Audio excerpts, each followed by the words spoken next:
আসসালামু আলাইকুম আমার বিউটিফুল শিক্ষার্থীবৃন্দ, কেমন আছো তোমরা? ভালো আছো? আমি আলহামদুলিল্লাহ ভালো আছি। সো ক্লাস 8 এর যারা শিক্ষার্থীরা আছো তোমাদের জন্য পরিমাপ চ্যাপ্টারের মধ্যে হচ্ছে যে সৃজনশীলটা নিয়ে আসছি। ঠিক আছে, সাধারণত পরীক্ষার আগে হচ্ছে যে পরীক্ষার আগে যে কাজটা করতে হবে সেটা হচ্ছে আমাদের শিওর শট খেলতে হবে, তাই না? আমরা যখন গোল পোস্টের মধ্যে লাস্ট মোমেন্টে আসি, লাস্ট 5 মিনিটস, প্রত্যেক দলে বল পেলে প্রথমে কি করতে চাই? গোল পোস্টে বল কিক করতে চাই। কেন? কারণ হচ্ছে যে টাইম শেষ। দ্যাট মিনস যেটাই পাই সেটাই যদি গোলে পরিণত করা যায় তাহলে ফিনিশিংটা শেষ সেই হয়। ঠিক আছে, সো আমাদেরও এখন 10-এর পরীক্ষা চলে আসছে, এদের অনেক ম্যাথ করছো, সো ফিনিশিংটা ভালো মতো দিতে হবে। আর ফিনিশিংটা ভালো মতো দেওয়ার জন্য আমাদের প্রত্যেকটা চ্যাপ্টারের যে সৃজনশীলগুলো আছে, প্রত্যেকটা বই মানে একদম প্রত্যেকটা চ্যাপ্টারের একটা সৃজনশীল আছে না, সাধারণত মানে অনুশীলনের শেষে একটা বা দুইটা, তারপর হচ্ছে আবার অনুশীলনের অতিরিক্ত প্রশ্নের মধ্যে আরও 2-3টা করে সৃজনশীল আছে। এই প্রশ্নগুলো আমরা সলভ করবো এবং এর মধ্যে যে সংক্ষিপ্ত প্রশ্ন আছে এগুলো যদি সলভ করা হয়ে থাকে তাহলে পরীক্ষার মধ্যে ভালো করতে পারবা, বুঝছো? সো সেই জন্য হচ্ছে যে সৃজনশীল প্রশ্নটা সলভ করতে এসেছি। এটা হচ্ছে যে অনুশীলন দিনের প্রশ্ন 22 নাম্বার সৃজনশীলটা। ঠিক আছে, আমরা পড়বো ভালো করে। বলা হচ্ছে একটি ঘরের প্রস্থ দৈর্ঘ্যের হচ্ছে যে, দেখো একটি ঘরের প্রস্থ দৈর্ঘ্যের, ঠিক আছে, 2/3 অংশ। গড়ের দৈর্ঘ্য ও উচ্চতা যথাক্রমে হচ্ছে 15 মিটার ও 4 মিটার। দেখো এটা কি দেওয়া আছে? এটা হচ্ছে যে দৈর্ঘ্য দেওয়া আছে, আরটা হচ্ছে কি দেওয়া আছে? উচ্চতা দেওয়া। মেঝের 4 থেকে 1 মিটার ফাঁকা রেখে, দেখো ফাঁকা রাখতে বলছে। ঠিক আছে, ফাঁকা রাখতে বলছে। 50 সেন্টিমিটার বর্গাকার পাথর বসানো হলে বায়ু পানির তুলনা বাড়ে এত গুণ বাড়ি, 0.019 গুণ বাড়ি। ঠিক আছে, এটা হচ্ছে উদ্দীপক। এই উদ্দীপক অনুসারে 3টা প্রশ্ন। প্রথম প্রশ্ন হচ্ছে ঘরের পরিসীমা নির্ণয় করো। মেঝের উল্লেখিত স্থান বাধাই করতে কতটি পাথর প্রয়োজন হবে, কিংবা গড়টিতে কত কিলোগ্রাম বায়ু আছে তা নির্ণয় করতে হবে। ঠিক আছে, তাহলে আমাদের প্রথমে যে কাজটা করতে হবে সেটা হচ্ছে ঘরের পরিসীমা নির্বাচন করা। আমরা জানি পরিসীমা সূত্র কি বলতো? আমরা জানি পরিসীমা সমান সূত্র কি বলো? আয়তকার কোণের হচ্ছে পরিসীমা সূত্র হচ্ছে যে 2 দৈর্ঘ্য প্লাস কি প্রস্থ। ঠিক আছে, তাহলে আমাদের এখানের মধ্যে প্রথমে খ নাম্বারটা লিখবো। বলতেছে যে ঘরের পরিসীমা নির্বাচন করার জন্য। ঠিক আছে, আমাদের ঘরের দৈর্ঘ্য দিয়ে আসে না, এই যে দৈর্ঘ্য দিয়ে আসে না 15 মিটার, আমাদের দৈর্ঘ্য প্রস্থ লাগবে, তাই না? তাহলে আমরা দিয়ে আছে লিখবো, দেওয়া আছে গড়টির দৈর্ঘ্য। গড়টির দৈর্ঘ্য দেওয়া আছে বলো, দিয়ে আছে গড়টির দৈর্ঘ্য দিয়ে আছে 15 মিটার। ঠিক আছে, সুতরাং ঘরটির প্রস্থ বলা যাচ্ছে, প্রস্থ হচ্ছে 15 মিটারের, দ্যাট মিনস দৈর্ঘ্য এর কত গুণ? এই যে দেখো দৈর্ঘ্যের 3/2 অংশ, 2/3 অংশ, তাহলে 15 এর লিখবো। 15 এর এত অংশ। এটা কি ভুল হয়েছে? এটা 3/2 হবে, যে এটা 3 উপরে 2 নিচে, তাহলে হচ্ছে যে 3 উপরে হবে 2 নিচে হবে এত মিটার। এটা কাটা গেল, 3 5 কত? 15, 5 10 মিটার। তাহলে আমরা প্রস্থ পেয়ে গেছি, দৈর্ঘ্য পেয়ে গেছি। ঠিক আছে, তাহলে আমাদের পরিসীমা, সুতরাং গড়টির পরিসীমা, পরিসীমা নির্ণয় সূত্র আমাদের জানা আছে, তাই না? পরিসীমা হচ্ছে যে, দেখো পরিসীমার সূত্র হচ্ছে কি 2 দৈর্ঘ্য প্লাস প্রস্থ। দৈর্ঘ্য ছিল 15 মিটার আর প্রস্থ ছিল 10 মিটার। ঠিক আছে, এখানে সমষ্টি হয়েছে, সেই জন্য বর্গ হবে না, কেমন অনলি মিটার হবে। তাহলে 2 × 15 আর 10 যোগ করলে 25 মিটার সমান 25 কত? 50 মিটার। ঠিক আছে, তাহলে এটা হচ্ছে আমাদের উত্তর, 50 মিটার। ঠিক আছে, দেখো খুব ইজিলি করা যায়। সেরকম তো দৈর্ঘ্য আমাদের দেওয়া আছে, বলা হচ্ছে দৈর্ঘ্য প্রস্থের কত, প্রস্থ দৈর্ঘ্য কত ছিল? 3/2 অংশ ছিল। এখান থেকে আমরা দৈর্ঘ্য প্রস্থ বের করছি। ঠিক আছে, পরিসীমা সূত্র 2 দৈর্ঘ্য প্লাস প্রস্থ, এটা অ্যাপ্লাই করলে খুব সহজেই পারা যায় না? গুড। তা হচ্ছে এরপর 50 মিটার, আমরা এরপর আনসার করবো এখন। তোমরা যারা সাবস্ক্রাইব করে নাও, ফেসবুক থেকে দেখলে ফলো করে নাও প্লিজ। ঠিক আছে, ক নাম্বারটা বলতেছে যে মেঝের উল্লেখিত স্থান বাধাই করতে কতটি পাথর প্রয়োজন হবে। দেখো মেঝের উল্লেখিত স্থান বাধাই করতে কতটি পাথর প্রয়োজন হবে বলছে, মেঝের মধ্যে 4 দিকে 1 মিটার ফাঁকা রাখতে হবে। ঠিক আছে, এই যে ফাঁকা রাখার কথা বলছে, তাহলে মেঝের দৈর্ঘ্য এবং প্রস্থ যেটা আছে এখান থেকে 1 মিটার করে মাইনাস করতে হবে। কেমন? ফাঁকা রাখা মানে হচ্ছে ওইটা বাদ দেয়া। কয় দিকে? মেঝের গড় কিরকম? আয়তাকার না, তাহলে 2 দিক থেকে বাদ দিতে হবে। তাহলে 1 মিটার করে আমরা 2 দিক থেকে বাদ দিব। তাহলে কি বলবো যে ফাঁকা রেখে, বলছে ফাঁকা রেখে মেঝের দৈর্ঘ্য। ফাঁকা রেখে মেজের দৈর্ঘ্য, সাধারণত আয়তাকার মেজে, আয়তাকার ঘরের মেজে না, তাহলে প্রথমে 15 মিটার ফাঁকা রাখতে হবে। কত মিটার করে বলো? 1 মিটার করে। ঠিক আছে, কয় দিকে? 2 দিকে না, এই জন্য 1+1, তাহলে কত হয়? 13 মিটার হবে। ঠিক আছে, তা হচ্ছে ফাঁকা রেখে মেজের প্রস্থ আমরা কত বের করছিলাম? 10 মাইনাস কত করে ফাঁকা রাখতে হবে? কত 1 মিটার করে। কয় দিকে? 2 দিকে, তাহলে 10 মাইনাস 8 সমান কত হবে? 10 মাইনাস 2 সমান কত হবে? 8 মিটার। ঠিক আছে, একটা হচ্ছে আসে 13 মিটার, একটা আসে কত মিটার? 8 মিটার। গুড। তাহলে ফাঁকা রেখে মেজের ক্ষেত্রফল, তাহলে 13 × 8 বর্গমিটার। 8×10 = 3×24, তাহলে 104 বর্গমিটার। ঠিক আছে, বলেছে যে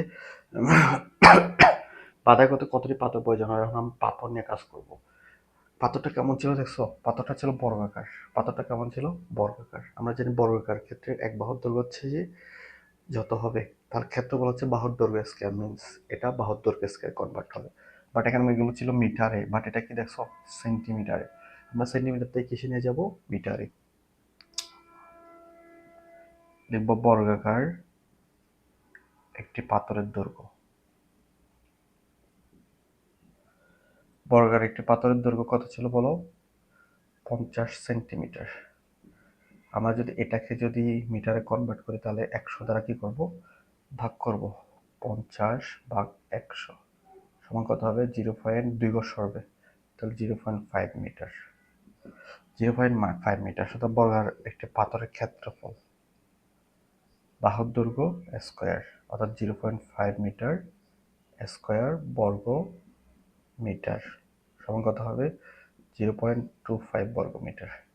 ঠিক আছে, তাহলে পাথরের ক্ষেত্রফল বের করছি না? তাহলে আমরা পাথরের ক্ষেত্রফল বের করছি। এখন কোথায় বসাবো? পাথরগুলো বসাবো যে কোথায়? মেজের মধ্যে না? তাহলে মেজের ক্ষেত্রফলকে যদি পাথরের ক্ষেত্রফল দিয়ে ভাগ করি তাহলে কতটি পাথর বসাতে হবে সেটা চলে আসবে। ঠিক আছে, সো আমরা এই কাজটাই করবো। তো হচ্ছে আমরা এই কাজটাই করবো, সেটা হচ্ছে কি? সুতরাং পাথর প্রয়োজন হবে।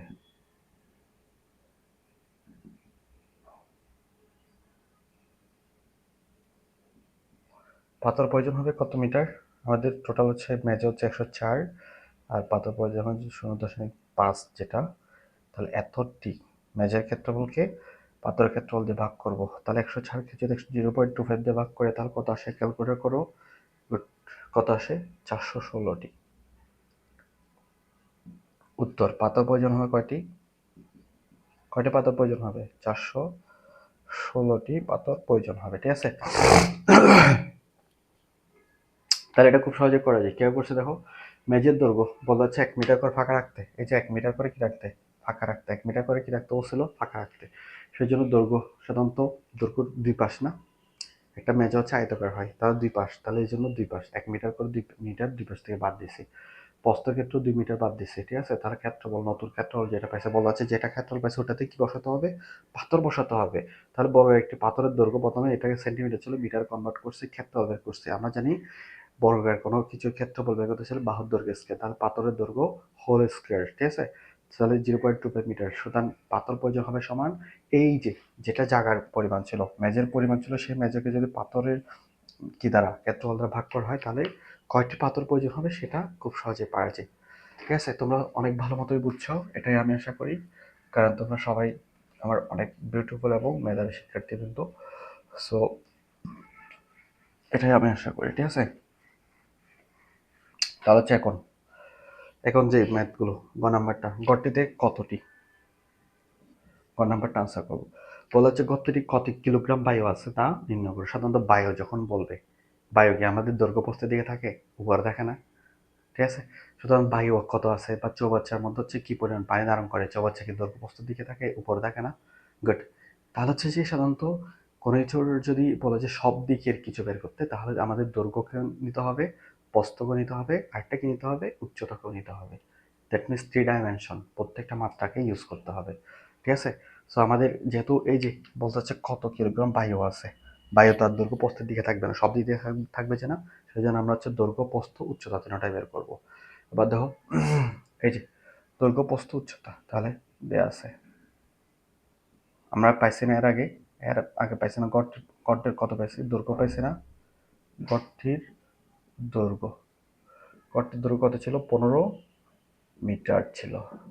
এটাকে আমরা সেন্টিমিটার নিয়ে যাব, সাধারণত কিলোগ্রাম হচ্ছে সেন্টিমিটার থেকে প্রকাশ করা হয়ে থাকে, সেই জন্য আমরা সেন্টিমিটার নিয়ে যাব, মানে সেন্টিমিটার থেকে কনভার্ট করা হয়, সেই জন্য আমরা এটাকে সেন্টিমিটার নিয়ে যাব। 15 কত, 100, আমার জানি 1 মিটার সমান 100 সেন্টিমিটার, তাহলে কত হবে 1500 সেন্টিমিটার। ঘরটির প্রস্থ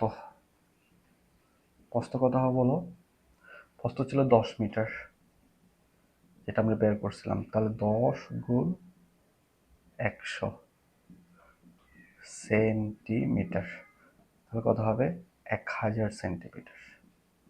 ঠিক আছে, আর একটা কি লাগবে বলছি যে সাধারণত সবগুলোর যদি পুরোটা জিনিস লাগে, সাধারণত বায়ু তো সব জায়গায় থাকে, তাহলে আয়তন লাগবে, সরি আয়তন লাগবে, আয়তন বের করতেছিলাম, আমাদের আরেকটা কি লাগবে, উচ্চতা লাগবে। সুতরাং গর্তের উচ্চতা সমান কত ছিল, উচ্চতা কত ছিল বলো, এই যে 4 মিটার, কত মিটার, 4 মিটার। আমরা এটাকেও কিসে নিয়ে যাব, সেন্টিমিটার নিয়ে যাব, সমান 400 সেন্টিমিটার। এখন আমরা আয়তন বের করব, সুতরাং আয়তন সমান, গর্তের আয়তন সমান কি, দৈর্ঘ্য গুণ প্রস্থ গুণ উচ্চতা, 1500 গুণ প্রস্থ 1000 গুণ উচ্চতা 400 ঘন সেন্টিমিটার, তিনটা গুণ করলে আমরা ঘন লিখব, দেখো ঘন সেন্টিমিটার, তাহলে এবার গুণ করো, ঠিক আছে, গুণ করো তো দেখি, 1500 1000 আর 4000, তাহলে 4 15 60, এরপর দুইটা 5টা 60টা শূন্য হবে, 2টা 4টা 6টা 7টা শূন্য, ঠিক আছে, কয়টা শূন্য হয়েছে, 7টা শূন্য, ঠিক আছে, আমরা ঘন সেন্টিমিটার লিখছি, তাহলে কয়টা শূন্য হবে, 7টা, তো হচ্ছে 7টা শূন্য লিখছি, ঠিক আছে। এবার হচ্ছে আমরা কি করব, এবার হচ্ছে বলা আছে যে পানির তুলনায় বায়ু পানির তুলনায় কত গুণ বাড়ি, বলা হচ্ছে বায়ু পানির তুলনায়, এই যেখানে দেওয়া আছে বায়ু পানির তুলনায়, এই যে কত গুণ বাড়ি ছিল, 0.00129 গুণ বাড়ে, ঠিক আছে, বায়ু পানির তুলনায় 0.00129 গুণ বাড়ে, ঠিক আছে। সুতরাং 1 ঘন সেন্টিমিটার বিশুদ্ধ পানির ওজন, সরি বায়ুর ওজন, সুতরাং 1 ঘন সেন্টিমিটার বায়ুর ওজন হলে 1 দ্বারা গুণ হবে, 1 × 0.00129, এত এত কি এত কি এত গ্রাম হবে।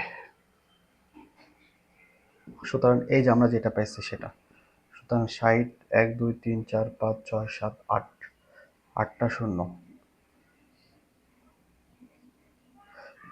4 5 6, এত ঘন সেন্টিমিটার বায়ুর ওজন সমান, আমরা গুণ করব, ঠিক আছে। তাহলে হচ্ছে গুণ করলে কত হবে, 0.00129 গুণ 8টা শূন্য, 2টা 4টা 6টা 8টা, তারা শূন্য, সুতরাং গুণ করো, এটার সাথে এটা যদি গুণ করা হয় তাহলে কত হয় লিখো, কত হবে 774 এত গ্রাম হবে, ঠিক আছে, এত গ্রাম হবে, 7,74,000 গ্রাম, ঠিক আছে। এই যে দেখো, একক দশক শতক হাজার ওজন লক্ষ, 7,74,000 গ্রাম, আমরা গ্রাম থেকে কিসে নিয়ে যাব, কেজিতে নিয়ে যাব, কেজিতে নিয়ে যাওয়ার জন্য কি করতে হবে, 1000 দ্বারা ভাগ করতে হবে, তার 7,74,000 ভাগ 1000 সমান কত হবে, 774 কেজি, এই যে তিনটা শূন্য কাটা যায়, তাহলে 774 কেজি, এটা হচ্ছে আমাদের আনসার, ঠিক আছে। এই ম্যাথটা খুব সহজেই বোঝা যায় যে না, হ্যাঁ, কেউ করছি দৈর্ঘ্য প্রস্থ উচ্চতা, এই যে দৈর্ঘ্য প্রস্থ উচ্চতা পনেরোটাকে প্রত্যেকটাকে আমরা কিসের সেন্টিমিটার নিয়ে গেছি, ঠিক আছে। আমরা জানি বায়ু পানির তুলনায় এত গুণ বাড়ি, আয়তন বের করছি, আয়তন বের করার পর তাহলে 1 ঘন সেন্টিমিটার বায়ুর ওজন, তাহলে 1 ঘন সেন্টিমিটার বায়ুর ওজন হলে 1 দ্বারা গুণ হবে, আবার এই যে আমরা যে বের করছি এত ঘন সেন্টিমিটার, যেখানে ঘন সেন্টিমিটার ইউজ করতে হয়, সেই জন্য আমরা ঘন সেন্টিমিটার প্রকাশ করছিলাম, সেই এত ঘন সেন্টিমিটার বায়ুর ওজন সমান এই যে এখানের মধ্যে যেটা বেরোছে এটার সাথে এটা গুণ করবো, গুণ করলে যত গ্রাম আসবে সেটাকে আমরা কেজিতে কনভার্ট করে দেবো। ঠিক আছে, এভাবে যদি ম্যাথগুলো করা হয়ে থাকে তাহলে তোমাদের চ্যাপ্টারের প্রত্যেকটা চ্যাপ্টারে যে সৃজনশীলগুলো আছে এগুলো প্রত্যেকটা সলভ করে দেবো। তোমরা পরীক্ষায় আগে এগুলো প্র্যাকটিস করবা আর নিজের টাইমলাইন শেয়ার করবা, পরীক্ষা আগে যেন রিভিশন করতে পারো। ঠিক আছে, আর রিকোয়েস্ট থাকবে প্রত্যেকেই মানে প্রত্যেকটা চ্যাপ্টারের প্রশ্নগুলো এরকম সৃজনশীল প্রশ্নগুলো মাস্ট বি সলভ করো আমার সাথে থেকে, ইনশাল্লাহ পরীক্ষা ভালো করবা। তার জন্য কী করতে হবে, সাবস্ক্রাইব করতে হবে, ফলো দিতে হবে। Very good.